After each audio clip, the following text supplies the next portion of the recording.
guys! Welcome back to my channel. Today's vlog is magguguhit ulit tayo ng kilay. How to do a eyebrow using hair color. Pwede sa hair color. Nagsinyas ang ating model, ang ating customer na ay straight daw siya. Pwede man magsalita ako ng model. Pwede mag... Irapa pa sabi na pa, irafa. Okay. Marfo. Pwede siya marfo. Marfo ibig sabihin pataas. Tapos dito sa harapan, natural lang siya. Tapos dito sa dulo, open. Hindi siya pababa, hindi rin pataas, kundi ano lang siya. Ang tawagin dito sa Arabic ay maftu.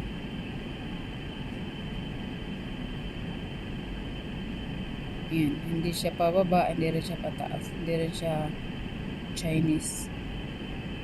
Open lang.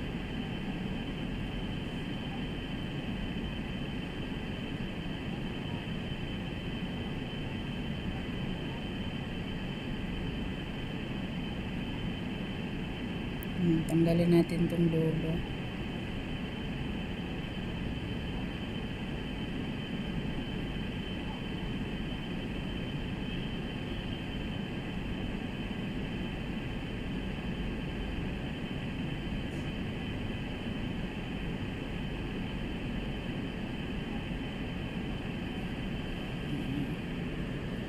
Para na siya microwave ay microblading ay.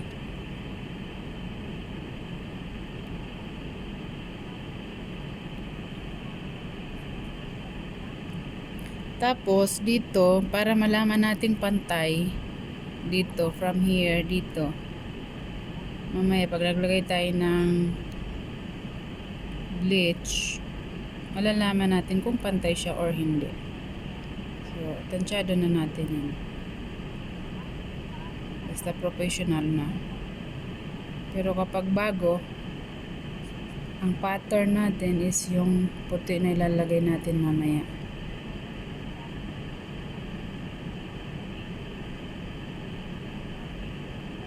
Yan, para lang tayo nagpipintura, nagsusulat. Pagdating dito sa harap, touch na lang siya.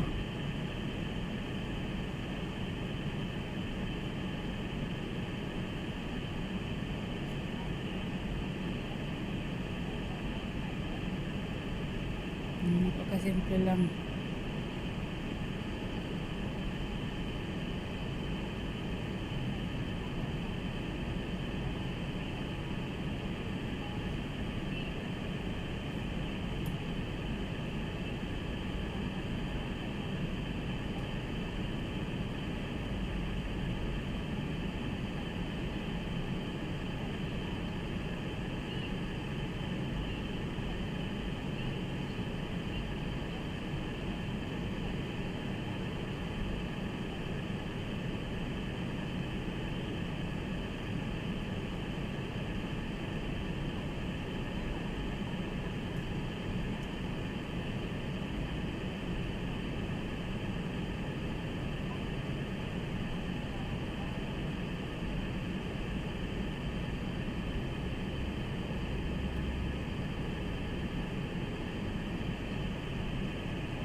So, ngayon, tapos na tayo sa kulay.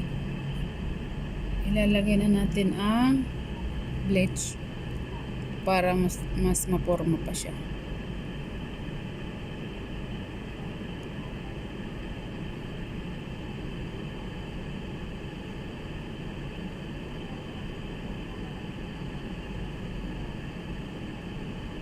Of course, may Vaseline yan guys, no? Hindi natin pwedeng lagyan agad ng bleach.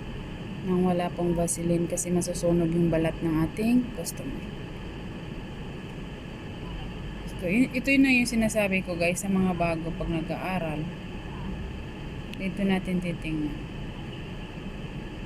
So yan, nakikita natin pantay talaga siya.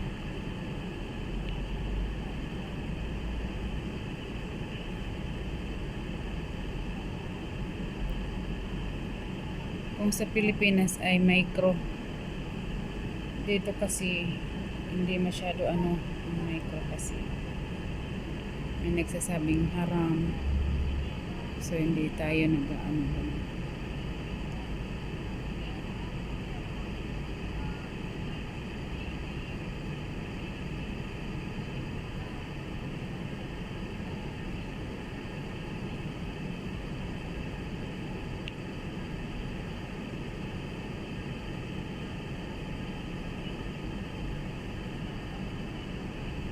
Again, dito sa taas, ganun din.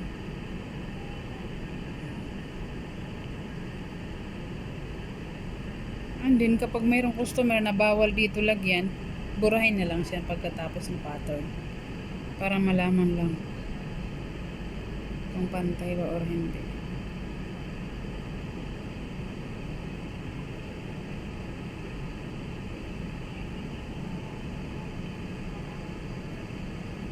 Ayan.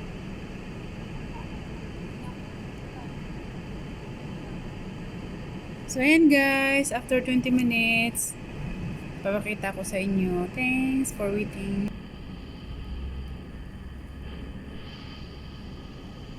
So, ayan na guys, after 20 minutes.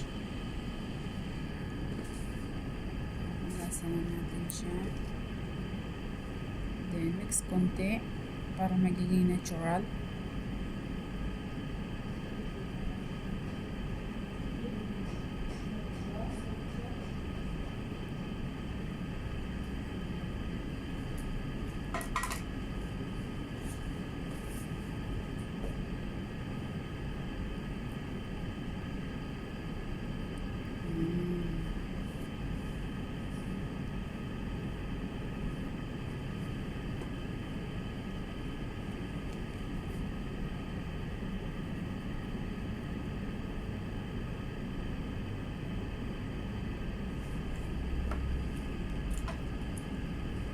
كويس هدي أبيض شوفوا